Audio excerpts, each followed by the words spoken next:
We are the Guinea Pig Collective. All will be assimilated. Resistance is futile. Searching for old treasures, blowing off the dust. Timeless stories and legendary characters. This is Talking Movies.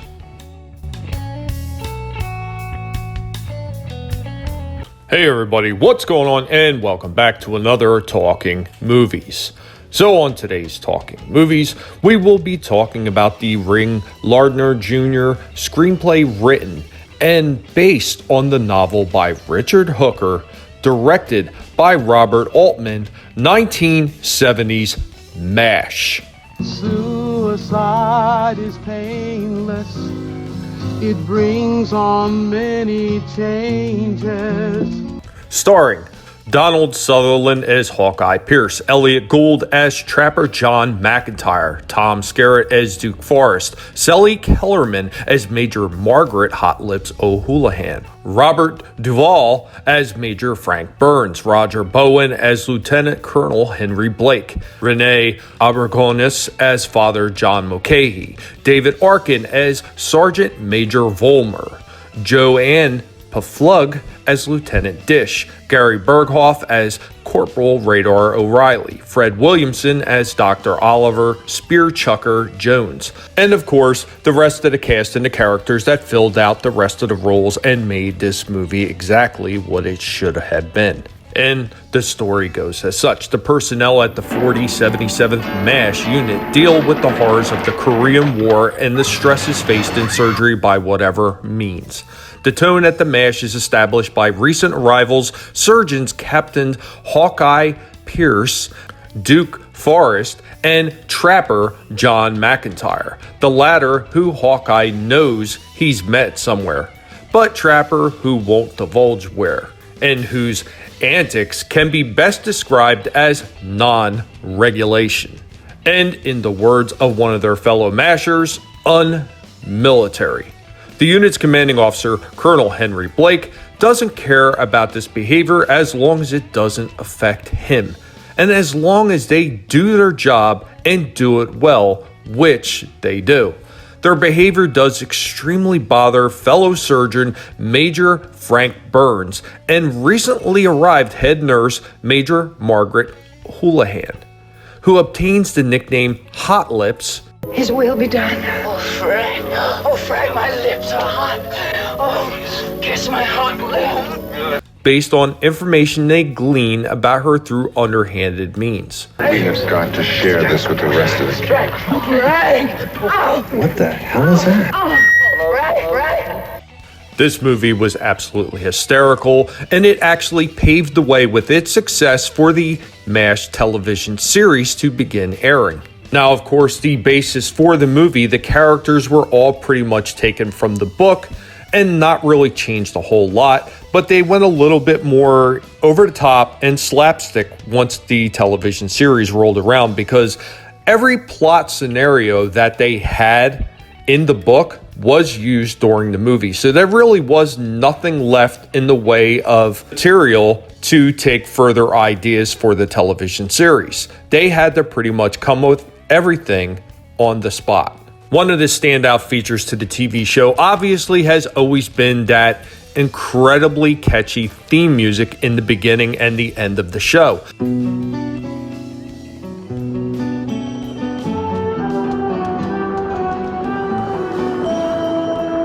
Now, the music in particular was actually created for the movie. Now, the 14-year-old son of director Robert Altman, Mike, wrote the lyrics to the theme song, Suicide is Painless. And I can take or leave it if I please. Because of its inclusion in subsequent television series, he continued to get residuals throughout its run in syndication. His father was paid $75,000 for directing, but his son eventually made about $2 million in song royalties. And Tom Skerritt recalled that the dialogue was about 80% improvised. In order to create a different kind of atmosphere, Robert Altman cast some of the parts from improvisational clubs who had no previous movie experience. Now, I find this one absolutely ridiculous. Now, how can you have a movie called MASH based on a mobile surgical hospital without having any operations in it? But that was actually almost going to happen. See, the operating scenes were almost cut out due to their graphic nature. However, two women who were visiting a set told the producers that the operating scenes were the best things in the movie, and they made the movie what it was, so they decided to actually keep them in. Wise move in my opinion, because how can you have a movie about doctors and the situations that they're in Korea without any kind of operating scenes? It just doesn't make any sense. In the opening titles, when a soldier carrying a wounded soldier on a stretcher, the soldier trips and falls down. Now, this was not scripted. It was actually an accident by the actor who tripped over something, but Robert Altman decided that instead of editing it out, he was going to use it to foreshadow the dark humor theme of the rest of the movie. And when Donald Sutherland's parents went to see this film, his father stood up and said, "Hi, Donnie," after the scene where Hawkeye says, "Hi, Dad," to the camera woman in the Jeep. So one of the stories goes like this. When Robert Altman was editing the movie with editor Danford B. Green, they had nude pinups on the walls of the editing room. Now the head of post-production came by and tried to stop Altman from using the editing machine as he wasn't a designated editor, and Altman threw him out of the editing room. Well, the next day, a memo came down from 20th Century Fox front office stating a new policy was in effect and that there would be no pinups on the walls of editing rooms. Altman took the memo to the sound recording studio and then added it as one of the loudspeaker announcements during the film. And speaking of nudes, so the first take of the shot where Hot Lips is revealed in the shower didn't work because Sally Kellerman anticipated the reveal and was already lying on the floor when the tent flap went up. To distract her, Robert Altman and Gary Berghoff entered the shower tent and dropped their trousers while the shot was rolling outside. While Kellerman was staring at them, the tent flap was raised, resulting in her genuine surprise and shock when she realized what had happened. In the special edition double disc DVD, they say that Radar is standing naked beside the camera, and that's the reason why Sally Kellerman looks so surprised when the flap was raised. Now, the opening title sequence has a text that identifies the place as South Korea. This was added at the insistence of the studio after Robert Altman had removed every reference to South Korea, intending it to be mistaken for Vietnam, which would reinforce the anti-war sentiment. And with its initial box office take of $41 million, this movie at the time was the second biggest grossing comedy, coming in just below The Graduate from 1967. And according to Robert Altman, this was the first R-rated movie to use the word fuck in it. But he claimed that it wasn't his idea. During second unit shooting for the football game that comes near the end of the film, John Schuck was told to say something really nasty to his opponent. Schuck came up with, "All right, bub, your fucking head is coming right off." And it made it into film's final cut. And according to Elliot Gould, Sylvester Stallone revealed to him that he was an extra in this film. When Gould later told this to Robert Altman, Altman refused to accept this as a fact because he was not a fan of Stallone's work. Being bitter for the sake of being bitter. So this is a bit of weird circumstance right here. Roger Bowen, Lieutenant Colonel Henry Blake, died on February 16, 1996. McLean Stevenson, who played the role of Lieutenant Colonel Henry Blake on the MASH 1972 TV series, died on February 15, 1996. And when this movie was released, the military wanted not to run the movie in their theaters because of its anti-war message. The case went to the Supreme Court, which ruled the military could not withdraw the film for this reason. Instead, the military chose to run Patton from 1970 in that following week, feeling the film was more complimentary to the military. Because when you can't beat them, silence them. And apparently Robert Altman is one of those people that just can't keep his mouth shut for anything, so Robert Altman was originally promised 5 points, a percentage of the film's profits. After a disagreement between Altman and one of the 20th Century Fox executives, the offer of points was taken back before production began. When the film became a big hit, Altman's agent asked for the points back. The studio was considering it when Altman was quoted in the press saying how much he hated working for 20th Century Fox. He was never given the points back.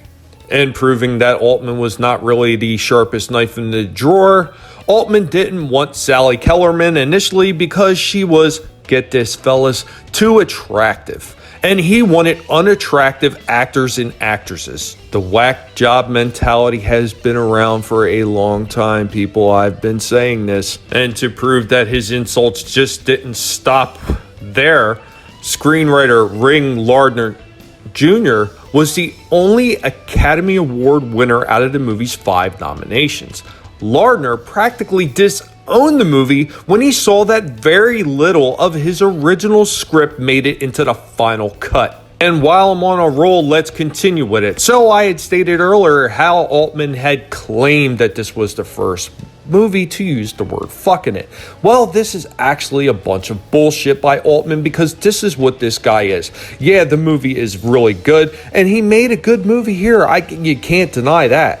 But the fact is, he's a fucking jackass. So, the word fuck can actually be heard in earlier films, including I'll Never Forget What's His Name in 1967, Medium Cool in 1969, Ulysses in 1967, David Holzman's Diary, 1967, and Futz from 1969, just to name a few. And since I'm already on such a roll with bashing Altman at this point, why not continue and talk about some more of his stupidity that actually pissed off other people on the set. So during filming, Donald Sutherland and Elliot Gould became so frustrated with the directorial style of Robert Altman, who often had his actors talk over each other at the same time to simulate real-life conversation, that they went to the head of production and demand that he be fired. They were concerned that the movie would end up a mess, and a movie disaster at the box office might ruin their careers. They were told by the studio head not to worry, that the movie would only be seen at a few drive-ins across the country, and that hardly anyone would ever see it. And being the crybaby that Altman was, he was heard saying about the studio that, you know what, this film wasn't released, it escaped. Meaning that he didn't get his vision out. Oh, the poor baby. Now, I know I don't usually go on a tirade and bash a director as much as I'm doing right now, but this guy just comes across as a pompous ass. Yeah, the movie is good, but he's still a jackass.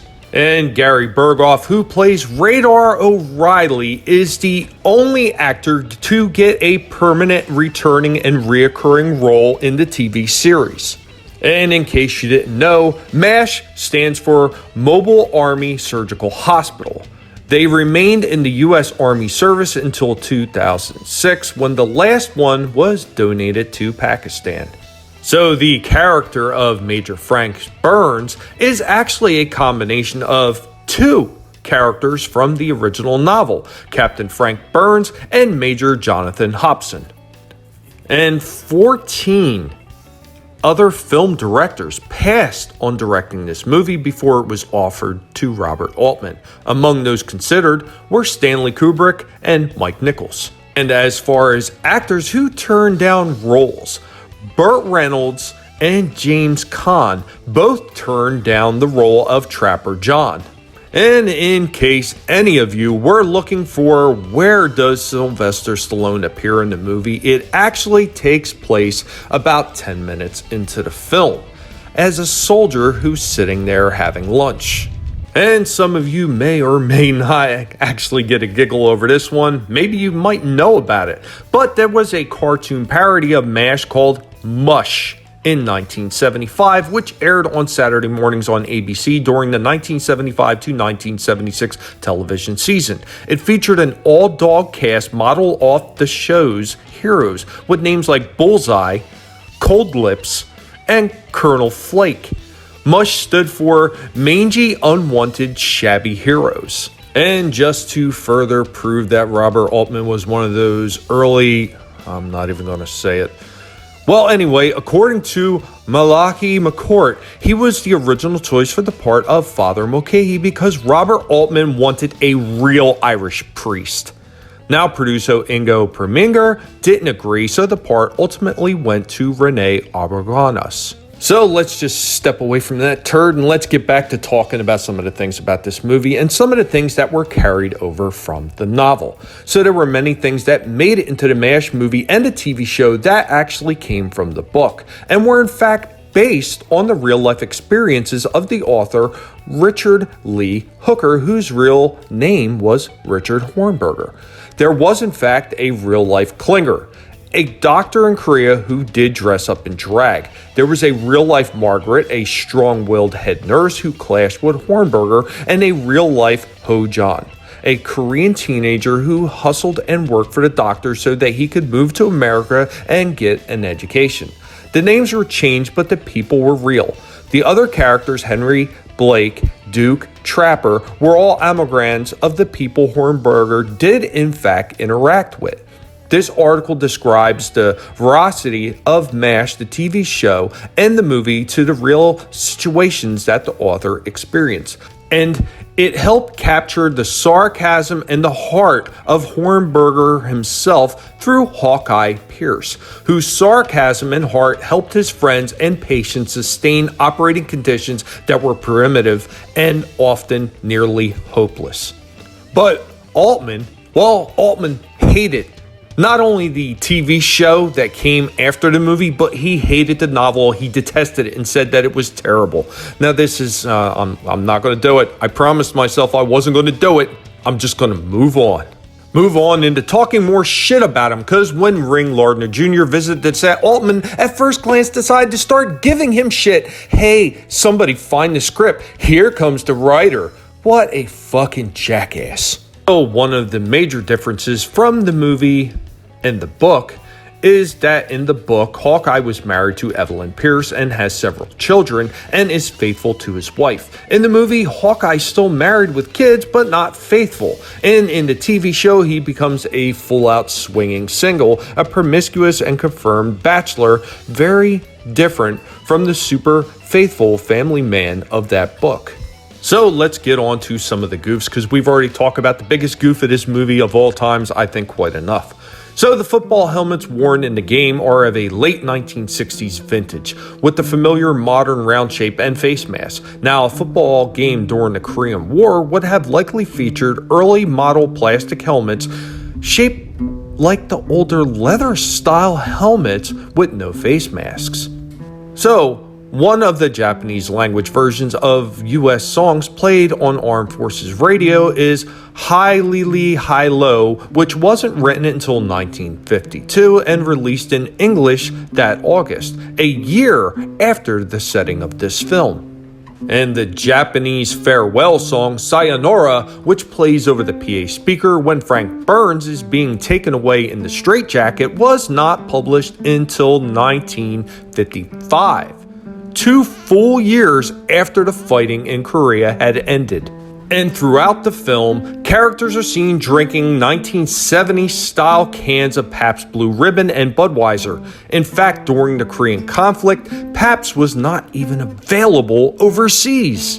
And this one's pretty silly, but what the hell, Trapper John's handlebar mustache was not fashionable among men during the time of the Korean conflict. In fact, it wasn't until the late 60s, early 70s that men's facial hair, such as beards and handlebar mustaches, became acceptable and fashionable again. And a few of the other slip-ups, when Hot Lips confronts Lieutenant Colonel Blake after she was exposed in the shower, she stands framed in the doorway of Lieutenant Colonel Blake's tent. Now, to her left, there is actually a mirror hanging on the tent wall that appears and disappears between shots. And at the 14-minute mark, you can see Trapper in the operating theater. But at this point, he hasn't even arrived at the 4077th yet. And this one's pretty blatantly stupid, but an announcement is made that Yom Kippur cannot be held on Friday due to extenuating circumstances, but those who wish to observe may do so on Sunday. Yom Kippur never falls on either a Friday or a Sunday. An alternate day for the holiday that could actually occur would be Saturday. And in the background of the football game, you can actually see cars on a freeway.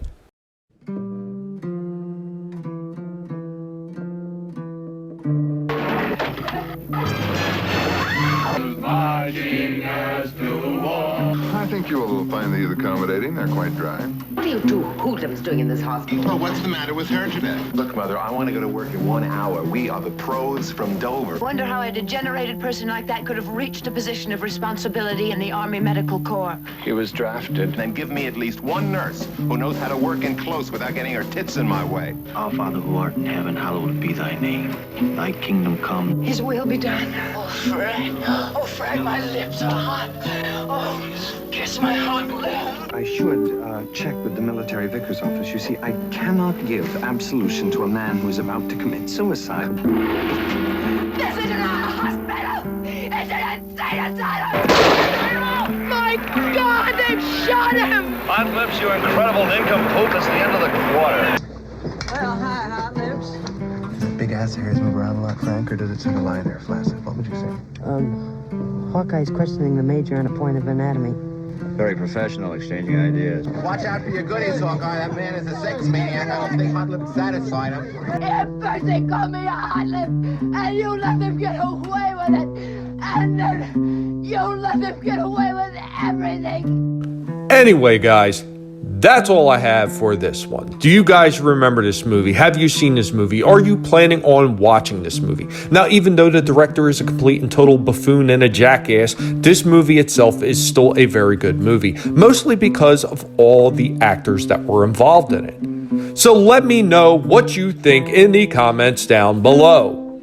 And as always, if you've enjoyed yourself and you like what you've seen and what you heard, go ahead and destroy that like button for me. And if you are new to the channel, welcome. I'm glad that you are here. I hope that you've enjoyed yourself. I hope you will check out some of my other content. And if you like what you see and what you've heard, that you will consider subscribing. I would greatly appreciate it. And I will catch you all next time. Later, y'all.